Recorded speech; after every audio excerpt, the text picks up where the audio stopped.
The new Perfect Dark game seems to have taken its espionage theme a little too seriously, in that it has remained almost entirely under the radar since it was first revealed at the Game Awards back in 2020. I remember when everything changed.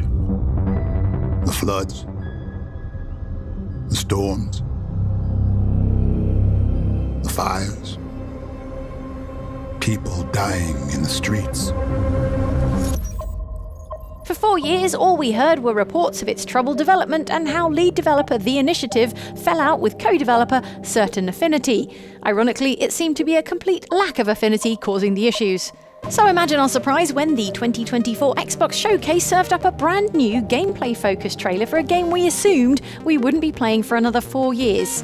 Perfect Dark's new co-developer is Crystal Dynamics, who have experience with another beloved female lead character in Tomb Raider, and this new Perfect Dark seems closer to a Deus Ex-style immersive sim, but with the mobility of a Mirror's Edge game. I thought it would be like any other mission.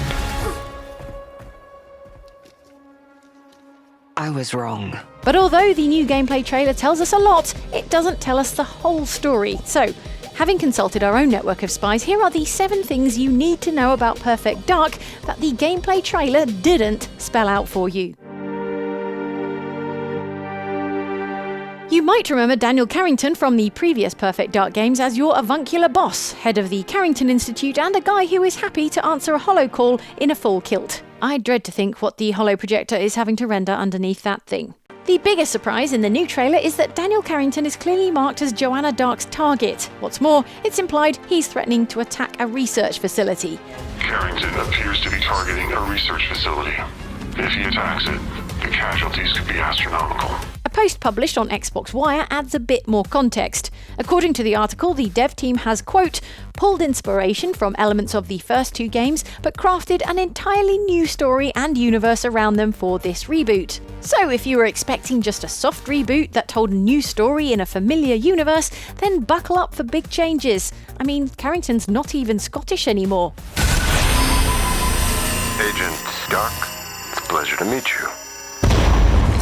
All this said, in a story about intrigue, we'd be surprised if Carrington is straight up evil. Given how the trailer narration mentions the life you think you know turning out to be a lie, don't rule out the plot twist where he turns out to be a good guy and you end up working for him once more. When the life we think we know turns out to be a lie. There's only one way forward. Find the truth. Speaking of big changes to established Perfect Dark lore, how about another big change to establish Perfect Dark lore? As evidenced by the Double D logo in your heads-up display, in this Perfect Dark you're working for mega corporation DataDyne, at least to begin with. It's them dropping you into Cairo, and their commander feeding you updates in the field. Your target is in possession of a radioactive device. Stop Carrington's attack at all costs. In the original Perfect Dark, DataDyne was a shady defense contractor, a rival to the Carrington Institute, and it transpires in alliance with evil aliens. If you're caught on the ground when the prick gets you, you won't stand a chance. That's a mistake I don't intend to make. Are we expecting another extraterrestrial conspiracy in the reboot? It's possible this Perfect Dark is dialing in an entirely different sci-fi flavour themed on the eco-technology and natural disasters referenced throughout the new trailer and the short reveal trailer we had all the way back in 2020. But the laws of nature aren't meant to be broken. Word from inside the developer says the initial goal with the reboot was to tell an ambitious story that could be mentioned in the same breath as Westworld and Game of Thrones, and to be honest, we can't imagine either of those prestige shows introducing a pantsless alien called Elvis. I don't believe it! Elvis? However, the repeated inclusion in both trailers of the ancient Egyptian pyramids and the newspaper articles on Carrington's electronic pinboard mentioning an eco-tech startup doing a dig in the remains of Giza might just hint at a plot that leads in the direction of the pyramids and some ancient alien-type extraterrestrials. In any case, on the subject of DataDyne, what with the trailer narration implying Joanna discovering her life is a lie and, given how at the end of the reveal trailer she was perched atop an exploding skyscraper identified by its logo as DataDyne's, we're betting JD parts ways with DataDyne early on. In spite of its futuristic appearance in the trailer, Garden City is actually a part of real-world Cairo. In the game, though, this is a location that has clearly been affected by the global environmental disaster that's central to the setting. The story goes, Cairo has wound up as a testing ground for the technology designed to fix things. A corporation called Core Mantis, which sounds less like a business and more like an early draft Kojima character, has selected Garden City specifically to be restored by their eco-technology known as the Gen Network. Welcome to Garden City, where it's a pleasant 23 degrees all day, every day. And conceptually reminiscent of trillion-dollar projects like NEOM and The Line in Saudi Arabia, megacity projects designed to use technology to turn vast areas of desert into habitable space. What wasn't clear from the trailer was whether this Cairo location was a single level or the whole setting for the game, but the Xbox Wire post appears to confirm the game is entirely set within the city of Cairo. The section of the article that talks about the setting is literally called "Where is the game set?" and it appears to confirm the Cairo setting when it goes on to say the setting was chosen to offer a counterpoint to other secret agent stories and media at large. Ancient Egypt and modern Egypt have been seen by many, but a near-future take on the country is truly something new. Cairo itself allows for a balance of deeply old and startlingly new that suits the speculative fiction at the heart of Perfect Dark. It's a change from the globe-trotting style of the previous two games, but may allow the game to tell a more focused story with a greater sense of place. Based on the fact that the gameplay portion of the trailer begins at a transit station and the inclusion of a transit map at Daniel Carrington's hideout, we're anticipating reasonably large levels set in different districts of the city, which you can travel between. As a way of getting around, it's at least got to be more comfortable than squirrel suiting through a sandstorm. In the original Perfect Dark games, Joanna had earned the codename Perfect Dark because she got perfect scores in spy training, which is just as well because you don't want to be 9 out of 10 dark.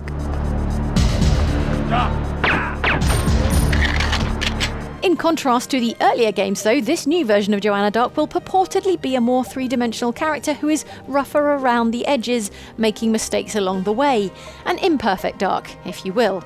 And also in contrast to Perfect Dark Zero, with the vibes of this reboot, Joanna Dark is extremely unlikely to be dressed like she just got back from an audition for a 90s girl band. Hard luck, fans of combat trousers.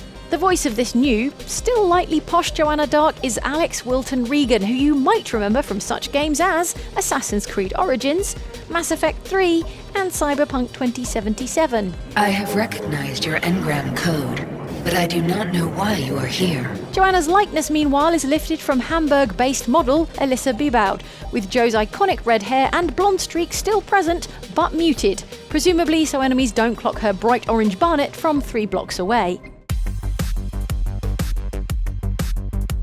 We've covered some ways the new Perfect Dark is different, but there are old favourites in the mix too, including the pistol in the trailer. This sidearm is clearly the MagSec 4 from the original game, with the same distinctive shape and the same 3-round burst fire capability. The MagSec was a fave of ours from the original game because though it wasn't terribly accurate at a distance, it had better stopping power than the Falcon pistol you started with. This time though, the MagSec has a secondary mode that turns it into a taser. You can see the 2 firing options down in the bottom right.